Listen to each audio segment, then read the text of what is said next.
여기 이제 보시기 바랍니다. 이게 대만 반도체가 파운드리 시장 점유율 67% 삼성전자와 격차를 확대했다 이런 보도가 나거든요.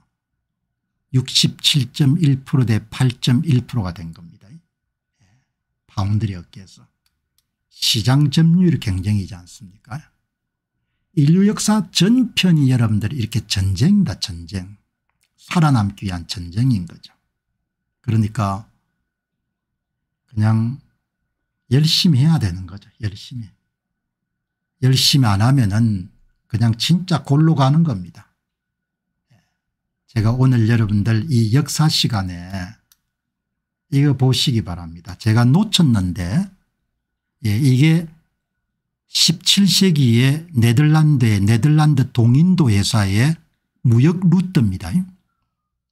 여기서 출발해 가지고 케이프타운에 케이프 식민지를 건설했지 않습니까? 반얀 리베크라는 그런 33세의 젊은 사람이 여기에 지금이 남아공입니다. 여러분 여기 보시면 세인트 헬레나가 있습니다. 세인트 헬레나.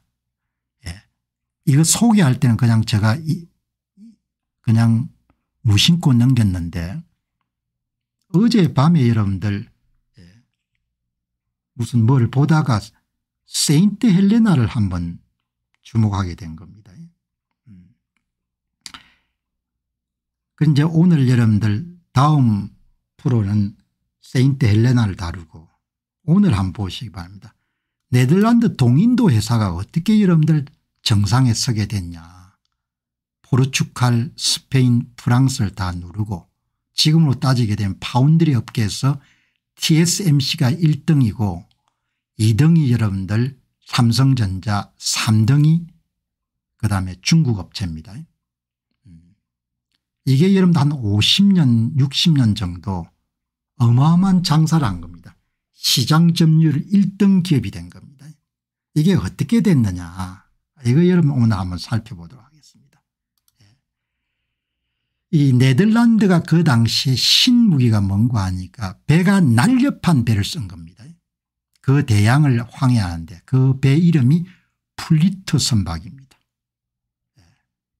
그러니까 오늘날로 따지게 되면은 혁신에 성공한 거예요. 선박 혁신에. 전통적으로 여러분들 서양에서는 배를 크게 썼습니다. 배를 크게 하고 그다음에 선원을 많이 쓰는 그런 방식으로 여러분들 선박을 건조했는데 완전히 새롭게 접근해 가지고 배가 날렵하고 작은 인력으로 움직일 수 있는 그런 선박을 개발한 게 그것이 플루트 선박입니다. 그래 가지고 운송 비용을 훨씬 낮춘 겁니다. 원가 경쟁력에서 승리를 거둔 겁니다. 화란히. 그럼 이 플루트 선박의 설계 특징이 어떠냐. 설계 특징이 네덜란드에서 개발이 됐고 길이가 30에 40m고 적재량이 대개 200에 1000톤까지 실을 수 있고 배가 작습니다. 좁고 둥근 성체를 이용하고 물 저항을 줄이는 거죠. 물 저항을 줄이고 그리고 선원을 적게 쓰고 그렇게 하니까 적재 화물량을 늘릴 수가 있는 겁니다. 화란 사람들이 참 야물어요. 그러니까 이런 큰 배에 비해가 작은 배를 활용해 가지고 세계 시장을 제패한 겁니다. 포르투갈의 당시의 경쟁국의 화물 운송성이 카락이 있었고 스페인이 갤리온이 있었습니다. 두 개는 다 군인들하고 이런 상인들이 같이 탄 겁니다. 그러니까 군인도 있고 여러분들 상인도 있고. 그런데 플리트 선박은 완전히 분리한 겁니다. 선박용 전문 배를 갖고 그다음에 호위 화물이 따라가는 세 개의 마스트와 단순화된 돛 시스템으로 소규모 선원으로 가능했던 거죠. 이 칼락이나 갤리온은 100명 이렇게 썼는데 여기에 플루트 선박은 15에서 30명을 쓰도록 만든 겁니다. 여러분 이게 얀판 리베크라고 소개했지 않습니까? 33세에 네덜란드의 동인도 회사의 명령을 받아 가지고 남아프리카 공화국의 케이프타운 정착지를 개척한 이 아주 젊은 33세의 여러분들, 이게 여러분들 이제 남아프리카 공화국을 처음 발을 디뎠을 때 당시를 그려놓은 그림인 거죠. 그리고 지금도 남아프리카 공화국에 이제 이분이 처음에 출발할 때 5척의 배를 끌고 갔지 않습니까? 5척의 배를. 이제 이 항구에서 5척 배를 끌고 이때 여러분들 사용한 배가 플루트 선박입니다. 날렵한 배입니다. 날렵한 배. 돛도 3개밖에 안 됩니다. 당시로서는 굉장히 작은 소형 범선이었습니다. 화물을 최대한 많이 실을 수 있도록 하고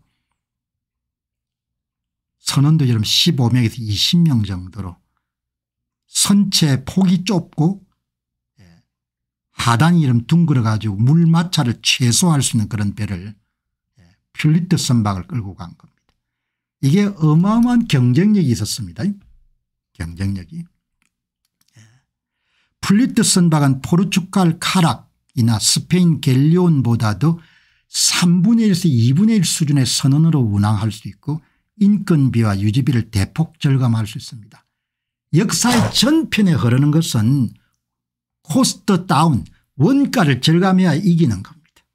원가를 절감해야. 그러니까 세상에 먹고 사는 문제는 하나도 여러분들 달라진 게 없는 겁니다. 남보다 더 싸게 만들 수 있어야 되고 빠르게 만들어낼 수 있어야 되는 겁니다. 지금 삼성전자하고 여러분들 대만의 대만반도 TSMC하고 파운드리 업계에서 이런 계속 이 시장 점유율이 차이가 납니다. 삼성은 한 8%, 그다음에 대만 반도체가 67%입니다. 죽기 살기로 안 하면 그냥 떨어지는 거죠. 죽기 살기로 안 하면. 뭐 지금 뭐 그냥 하늘 아래 새로운 게 없지 않습니까? 죽기 살기로 새로운 거 못 만들면은 화물 적재율이 높아서 동일 크기의 경쟁국 선박보다도 20에서 30% 더 많은 화물을 운송할 수 있었다. 운임 단가를 낮출 수 있는 거죠. 그다음에 표준화를 한 겁니다. 설계를 전부 다. 표준화된 설계로 조선소에서 빠르게 대량 생산할 수 있고 건조 비용도 스페인의 갤리온보다도 50에 60% 수준 정도로 낮출 수 있다는 표준화한 겁니다. 표준화. 모든 것을 선원 교육도 표준화하고 선박 이름 제작도 표준화한 겁니다. 속도는 유선형 설계로 항해 속도가 유럽 바타비아 간 항해를 8개월 정도로 단축했는데 포르투갈 선박은 8개월에서 10개월 소요가 된 겁니다. 공기를 단축한 거죠. 그러니까 세상에 이러면 하나도 바뀐 게 없습니다. 17세기나 지금이나 간에 싸게 만드냐 빠르게 만드냐 크게 따라 이런 시장 격파이 나는 거예요. 그걸 못 만들면 나중에 손가락 빠는 겁니다. 망하는 거죠.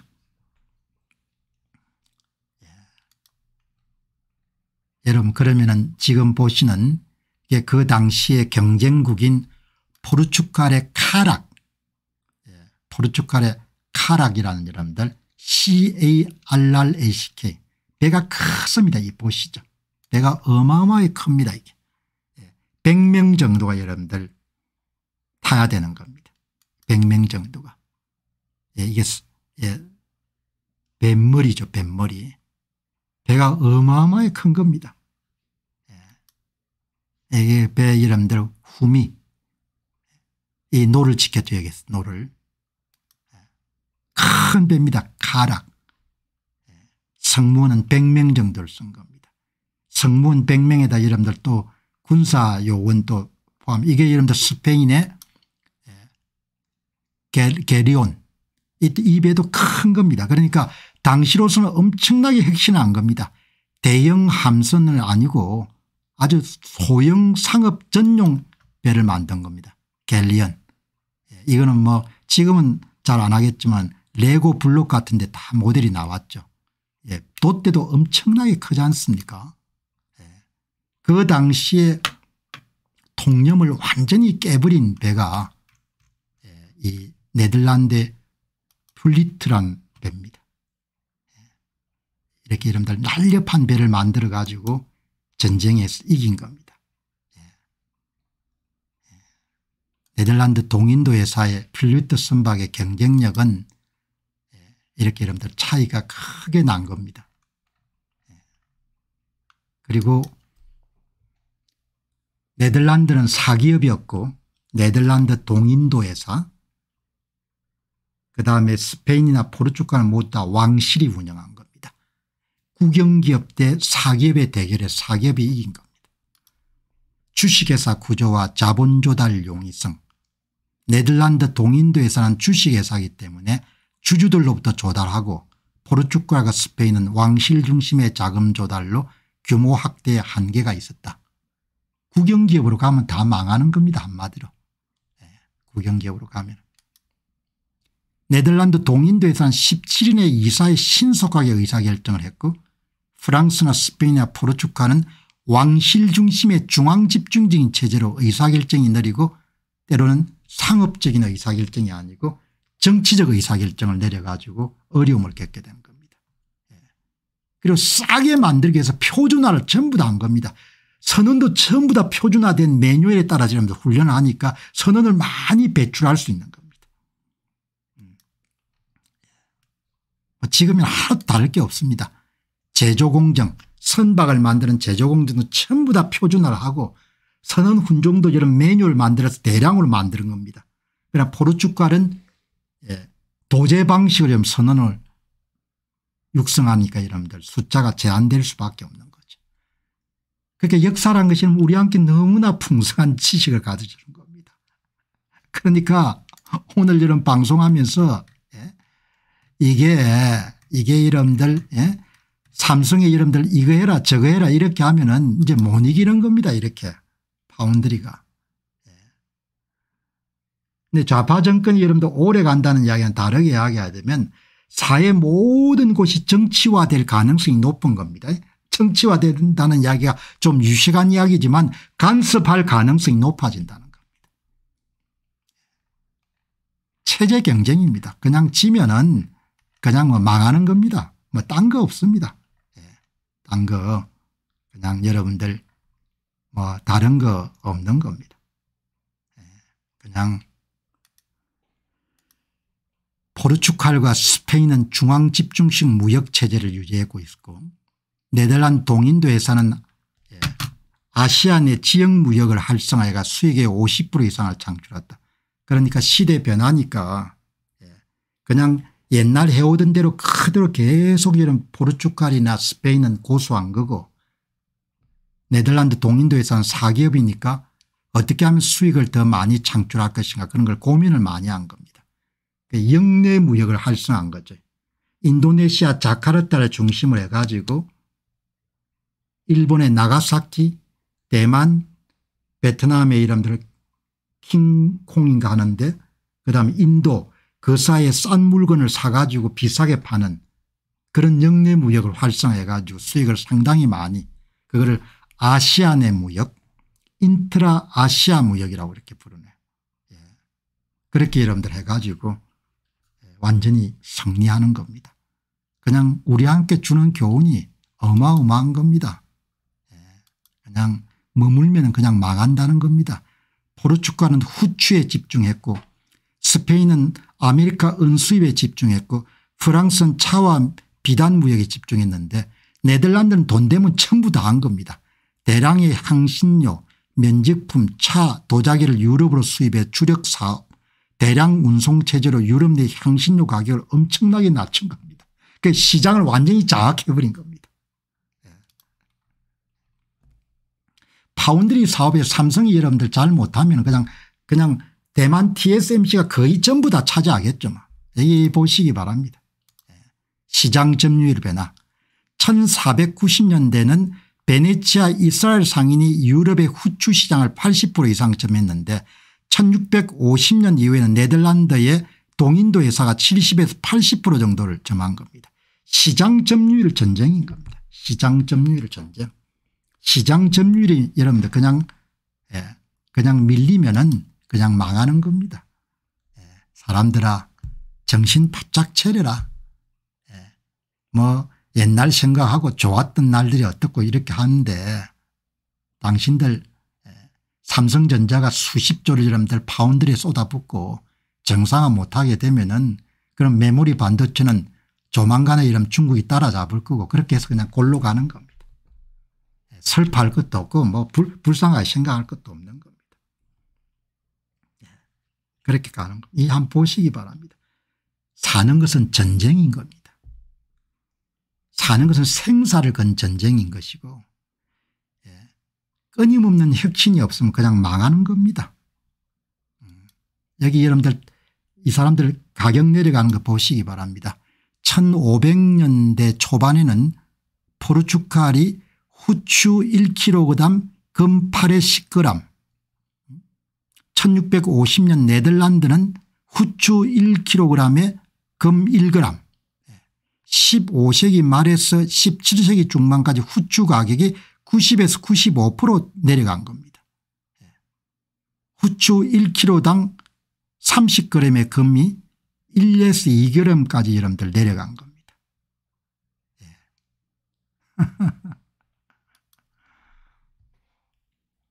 세상 사는 게 근데 뭐 돈 벌어보지 않은 사람들이 이걸 어떻게 처절하게 알겠습니까? 체험을 해본 사람들은 야 이게 뭐 아차하면 그냥 골로 가는 거죠.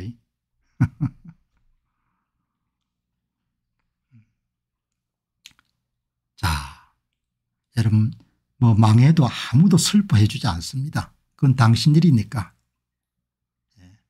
대한민국이 어렵게 되더라도 아무도 슬퍼해 주지 않습니다. 그렇게 돼서 한때 잘 나가더만 그렇게 이야기하는 거. 자기 문제 자기가 잘 해결해야 되는 거죠. 자기 문제 자기가 잘 해결해야 되는 겁니다. 자기 문제를. 자 여러분 오늘 역사 한 편 더 말씀드리도록 하겠습니다. 세인트 헬레나 섬. 여기 보시면은 이게 이런 전략적으로 굉장히 중요한 위치에 있었습니다. 세인트 헬레나 섬. 여기가 세인트 헬레나 섬입니다. 이게 노예무역이 활성화됐을 때도 아프리카하고 여기 이쪽이 이제 아메리카 대륙 사이에 있는 거죠. 이는 한때 네덜란드 동인도 회사가 영유권을 주장했는데 이제 케이프 식민지를 개발하고 난 다음에는 별로 관심을 안 가진 지역이 세인트 헬레나죠. 여기 세인트 헬레나. 희한하죠. 이제 앞으로 여러분 이렇게 지평을 확 넓히겠습니다. 과거 미래까지. 세인트 헬레나입니다. 여기 보시면은 세인트 헬레나 섬입니다. 이게 이제 제임스 타운 많은 사람들이 모여 사는 데고 이게 롱우드 나폴레온이 마지막을 보낸 장소입니다.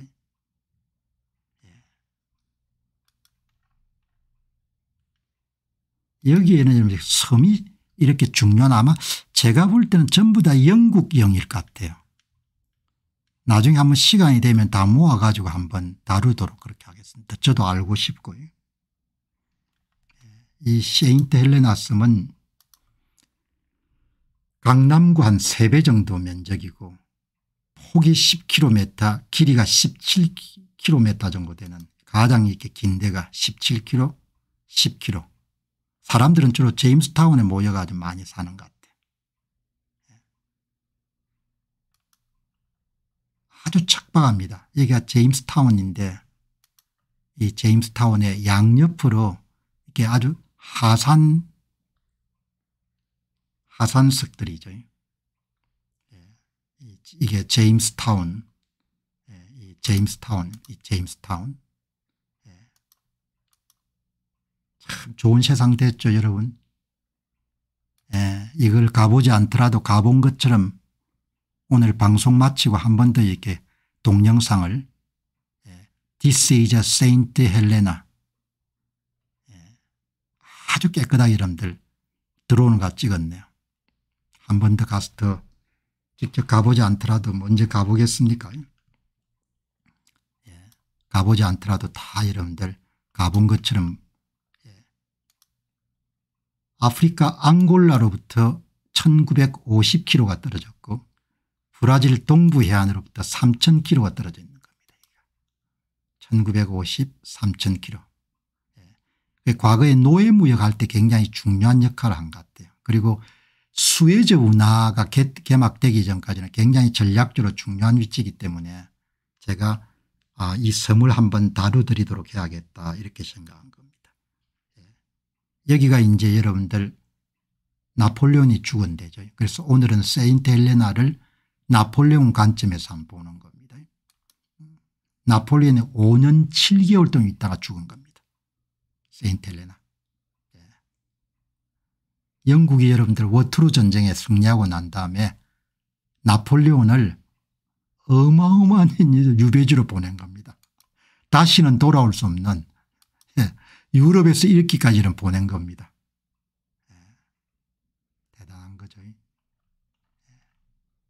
5년 7개월. 워트루 전쟁이 1815년 6월 18일에 끝납니다. 벨기에의 워트루 근처에서 나폴레온이 패배하죠. 권력투쟁에서 패배하게 되면은 그냥 뭐 할 수 없는 겁니다. 권력투쟁에서 패배하게 되면은 성자의 자비에 이런 의존하는데 성자는 죽으라 하면 죽어야 되는 겁니다. 권력투쟁에 진 겁니다. 지고 나면은 그 다음에 막 찍소리 할 수 없는 겁니다. 워트루 전쟁에 패배한 겁니다. 누가? 나폴레온이. 나폴레온이 패배했기 때문에 여러분들 어마어마한 장소까지 이러면 끌려간 겁니다. 5년 7개월. 1815년 영국 군함을 타고 세인트 헬레나 섬에 1815년 10월 15일 날 도착을 합니다. 그리고 5년 7개월이 지나가지고 1822년 5월 5일 날 죽습니다. 이게 여러분 영국 군함을 타고 포로가 돼가 여러분들 세인트 헬레나 섬으로 추방될 때 아주 유명한 나폴레온의 모습인 겁니다. 이건 영국 군인들이겠죠. 여러분 권력 투쟁에 패배하고 나면 그걸로 끝나는 겁니다. 무슨 뭐 앙앙앙앙 해봐야 소용이 없는 겁니다. 그게 역사고 그게 현실인 겁니다. 권력투쟁에 진 겁니다. 권력투쟁에 지고 나면은 그 다음에 여러분들 뭐 목소리 높이봐야 소용이 없는 겁니다. 권력투쟁에 지고 나면. 나폴레온은 세인트 헬레나 섬의 롱우드 하우스에 거주했고 그곳에서 병으로 사망했고 그 이후에 1840년 한 20년 후에 파리 정부의 요청으로 유해가 파리로 다시 여러분들 옮겨져 가지고 현재 안치되어 있는 겁니다. 70일 바다 여행을 한 겁니다. 나폴레온이 무슨 생각했을까 이런 생각이 듭니다. 70일간 여러분들 영국의 남부 플리머스를 출발해 가지고 세인트 헬레나까지 여러분들 70일 며칠 갔습니다. 70일 동안 무슨 생각했겠습니까 여기에. 나폴레온이 무슨 생각했겠습니까. 70일 동안 배를 타고 망망대해를 통해 가지고 여러분들 세인트 헬레나의 유배를 갔으니까. 전쟁이 지거나 권력투쟁에 지면은 그걸로 끝나는 겁니다. 이야기해봐야 소용없는 겁니다. 그 이름 유명한 배가 HMS 노스엄벌랜드 북 노스엄벌랜드호를 탔네요. 70일이 걸렸고 7800km 떨어진 데를 이런 오지에 나폴레온을 유배시킨 겁니다. 바람과 조류를 따라 남쪽으로 우회했기 때문에 9000km 이상 정도를 항해한 겁니다.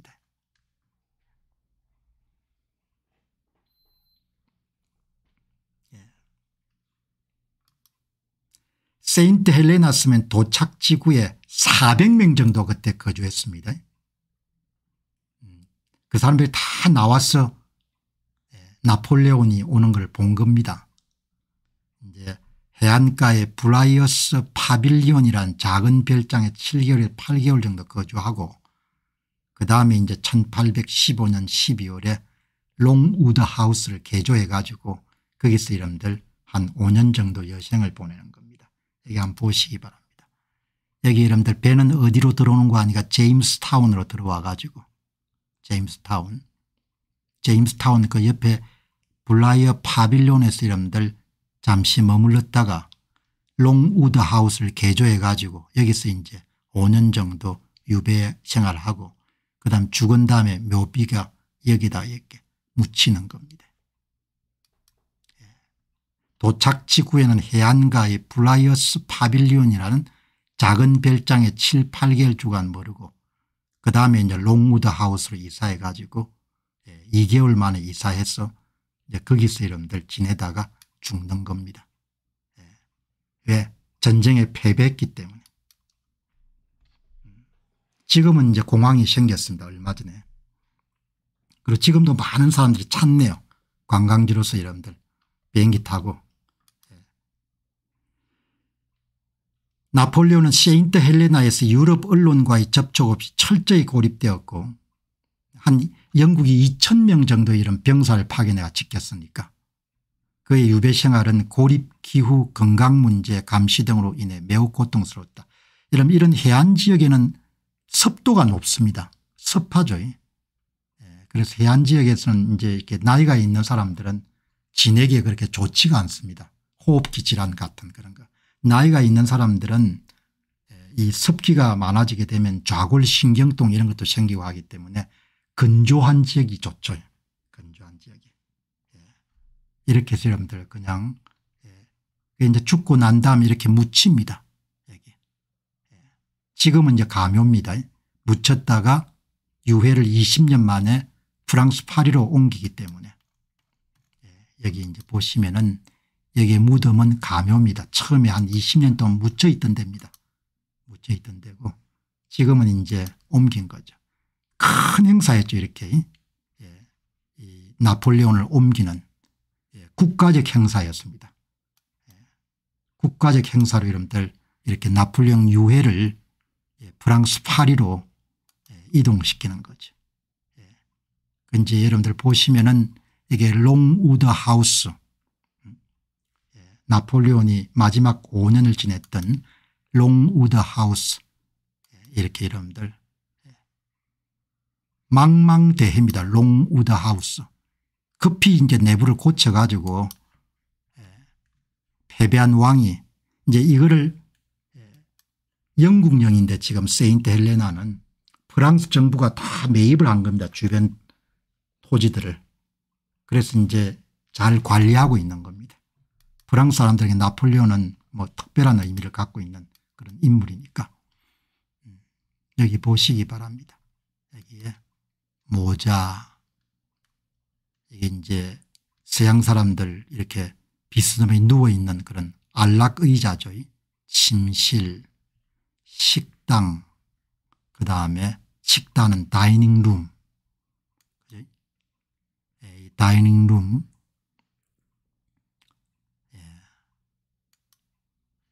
침실입니다. 5년 동안 무슨 생각을 했겠습니까? 후회도 많았을 게요. 내가 그때 그렇게 했으면 잘 됐을 건데 그렇게 생각 안 했겠습니까? 소용없는 겁니다. 패배하고 나면은. 지금 와가지고 후회해봐야 언젠가 한국에 한 기업인이 몇십억 주고 이 모자를 하나 샀죠. 다이닝룸입니다. 서양은 뭐 이런 데도 보시면은 가구가 아주 멋있습니다. 가구가. 서양 가구들이.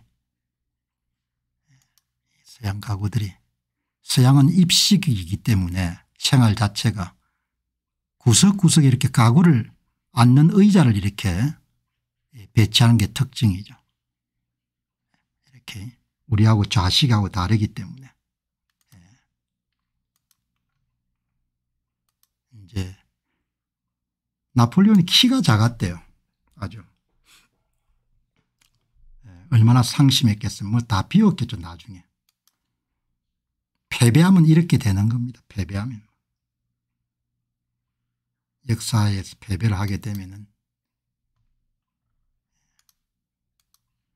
이제 19년간 있다가 프랑스 정부가 거국적으로 났습니다. 자기 나라의 영웅을 그렇게 절해 고도에 두는 것이 옳은 일이 아니다. 그거를 르림파 트리에망 아주 큰 행사였습니다. 유해의 기한. 프랑스가 함대를 파견해 가지고 유해를 수습해 가지고 프랑스 파리로 가져오는 겁니다. 19년 만에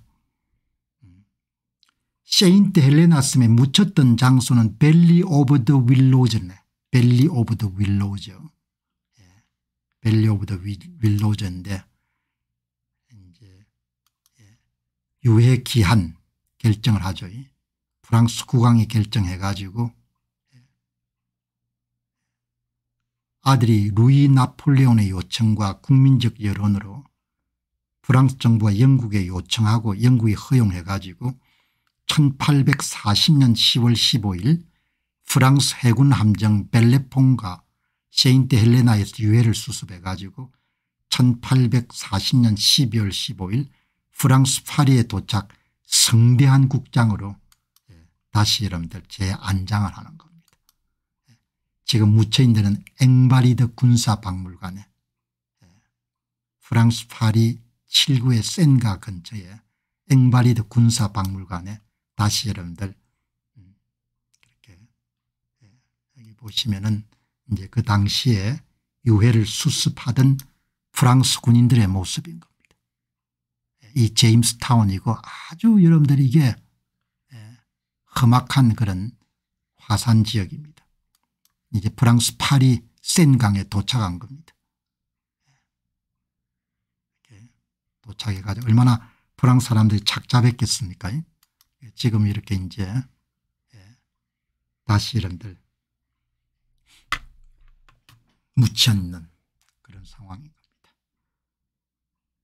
어쨌든 뭐 재미가 있는지는 알 수 없습니다만 저도 한번 공부하는 겸 해가지고 정리하는데 다음에 또 시간 되면 세인트 헬레나 섬에서 그 노예무역, 노예무역이 굉장히 중요한 의미 있는 장소이기 때문에 다음 한번 시간 되면은 영국에서 어떻게 노예무역을 폐지했는가 하면 그래도 영국이 대단합니다.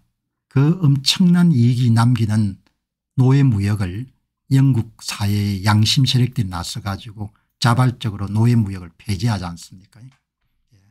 그 내용 그러니까 아프리카에서 노예를 잡아다가 아메리카 데리고 팔기 전에 중간에 보급지로서 역할을 하게 되는데 그런 부분하고도 관련돼 있고 또 하나는 이 세인트 헬레나 섬이 케이프타운을 경유해서 무역이 이루어질 때는 굉장히 번화한 곳이었는데 수에즈 운하가 개발되고 난 다음에 이제 용도가 없어지지 않습니까? 그래서 그 소위 세인트 헬레나 섬의 라이즈 앤 폴 부침을 한번 바라보는 것도 굉장히 의미 있는 그런 시간이 될 것 같아요. 여러분 가끔 가다가 쉬는 겸 해가지고 이렇게 역사 문제 다루도록 그렇게 하겠습니다. 자, 여러분 오늘 방송 마무리하고 또 내일 새 주제 가지고 여러분 찾아뵙도록 하겠습니다. 고맙습니다.